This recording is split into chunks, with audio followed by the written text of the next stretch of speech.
इस वीडियो में हम बात करेंगे कि क्या दूसरी जाति में शादी करने से किसी व्यक्ति की जाति बदल जाती है।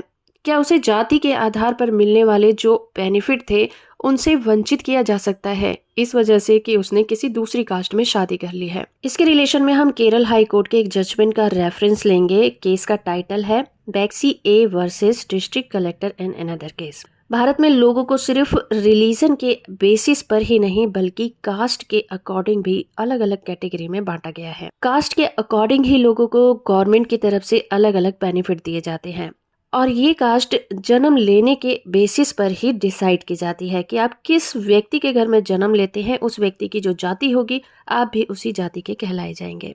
तो ये पूरी तरह से डिपेंड करता है कि आपने जन्म कहाँ लिया है।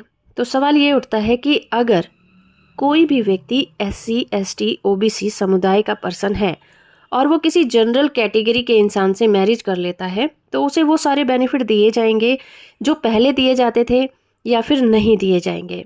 इस केस में एक महिला जो कि लैटिन कैथोलिक समुदाय से थी, उसने रोमन कैथोलिक कम्युनिटी के पर्सन से मैरिज कर ली। जिस रिजर्व कैटेगरी से वो बिलोंग करती थी उसके बेनिफिट के लिए कास्ट सर्टिफिकेट भी लगाया। बाद में उस महिला ने स्कूल टीचर की एक जॉब के लिए नौकरी हासिल की क्योंकि वो एक रिजर्व कैटेगरी से बिलोंग करती थी। इसीलिए जब उसने कास्ट सर्टिफिकेट के लिए अप्लाई किया तो उसे सर्टिफिकेट इशू करने से इनकार कर दिया गया और रीजन ये दिया गया कि उसने दूसरे कास्ट के लड़के से मैरिज की है, इसीलिए उसे कास्ट सर्टिफिकेट इशू नहीं किया जा सकता। इस मामले को महिला ने हाई कोर्ट में चैलेंज किया।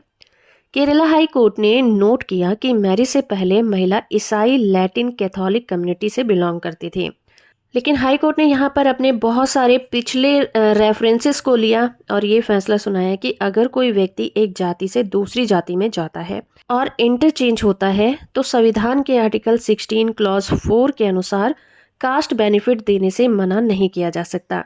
इसीलिए हाई कोर्ट ने कहा कि महिला के कास्ट सर्टिफिकेट को इशू न करना गलत होगा। इसीलिए महिला को कास्ट सर्टिफिकेट और नॉन क्रीमी लेयर सर्टिफिकेट जारी करने के आदेश दिए गए। तो अगर किसी के भी साथ इस तरह से कोई भी प्रॉब्लम आती है तो वो इस जजमेंट का सहारा लेकर अपनी प्रॉब्लम को सॉल्व कर सकता है। होप फ्रेंड कि ये वीडियो आपको इन्फॉर्मेटिव लगा होगा। वीडियो को लाइक और चैनल को सब्सक्राइब करना बिल्कुल मत भूलिएगा।